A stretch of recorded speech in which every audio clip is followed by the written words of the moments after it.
আমরা এই রবীন্দ্রভারতী সোসাইটি যখন জন্মগ্রহণ করেন, এটি তৈরি করেছিলেন কবিপুত্র রথীন্দ্রনাথ ঠাকুর।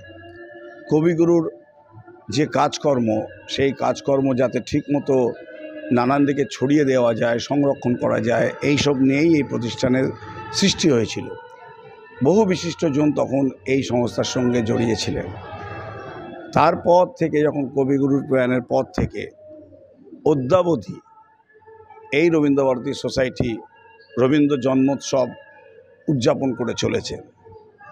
আমরা আগে 8 দিন 10 দিন ব্যাপী এই অনুষ্ঠান করতাম, কিন্তু আপাতত আমরা 4 দিনে এটা সীমাবদ্ধ রেখেছি।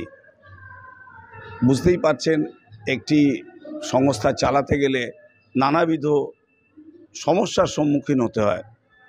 সেই সমস্ত সমস্যাকে আমরা অনেকটা বলতে হবে তার ঊর্ধ্বে উঠে আমরা চেষ্টা চালিয়ে যাচ্ছি যাতে সারা পশ্চিমবঙ্গের যারা শিল্পীরা আছে, সকলকে তো আনা সম্ভব নয়, কারণ এখানে আমাদের এবছর অডিশানে প্রায় 550 জন গানে এবং 500 জন আবৃত্তিতে অংশগ্রহণ করেছেন।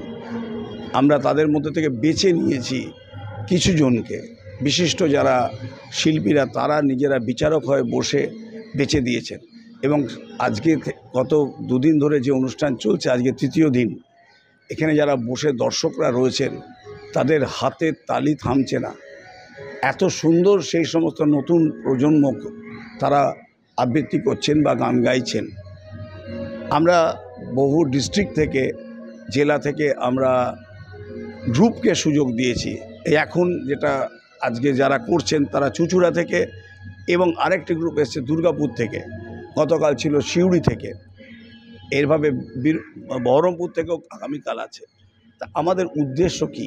আমাদের উদ্দেশ্য হচ্ছে কবিগুরুকে, তার কাজকে ছড়িয়ে দেওয়া। আমাদের যে সামর্থ্য আছে আমরা সেই সামর্থ্য নিয়ে আমরা এগিয়ে চলেছি। আমাদের সংস্থার সঙ্গে জড়িয়ে আছেন বিশিষ্ট জনেরা, যেমন আছেন বিচারপতি চিত্ততোষ মুখোপাধ্যায়, উনি আমাদের সভাপতি। আছেন ডক্টর সুজিত বাসু, উনি কার্যকরী সভাপতি।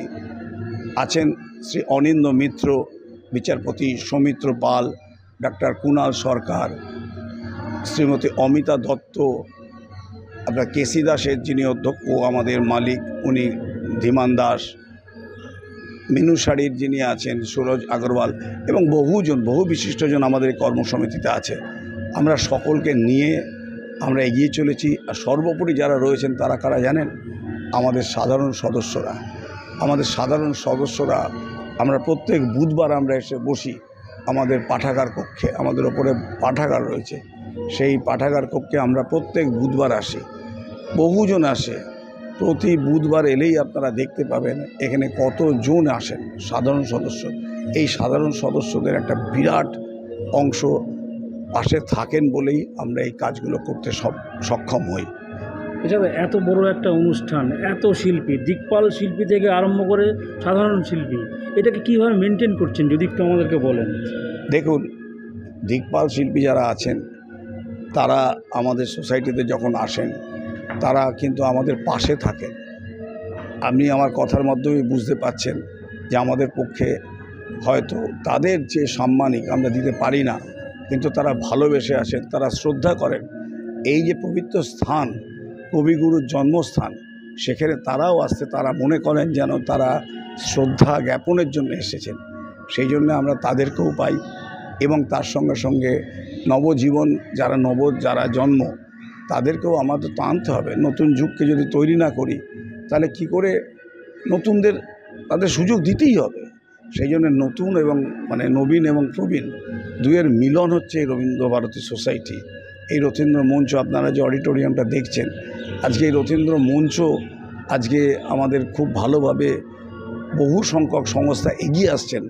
এত সুন্দর অডিটোরিয়াম, তারা আসছেন আমাদের রথীন্দ্র মঞ্চে। আমরা বাইরে যারা আসেন কিন্তু আমরা দেখে শুনেই তাদেরকে বুকিং দিই। যারা সংস্কৃতিবান তাদেরকেই আমরা এখানে সুযোগ দিই, তারা আসেন এখানে আমাদের অনুষ্ঠান করেন। এইভাবেই আমরা রবীন্দ্রভারতী সোসাইটিকে এগিয়ে নিয়ে চলছি।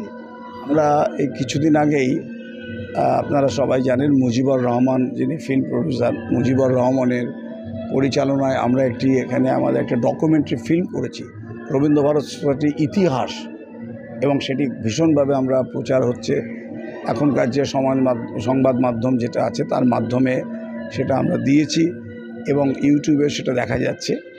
সুতরাং রবীন্দ্রভারতী সোসাইটির ইতিহাস দেখতে গেলে ওটাও খুব জানা দরকার। শিল্পীদের সুযোগ দেওয়া হয়েছে এই অনুষ্ঠানে এবং নতুনদেরও সুযোগ দেওয়া হয়েছে যাতে তারা রবীন্দ্রনাথ চর্চাকে আরও এগিয়ে নিয়ে যেতে পারেন।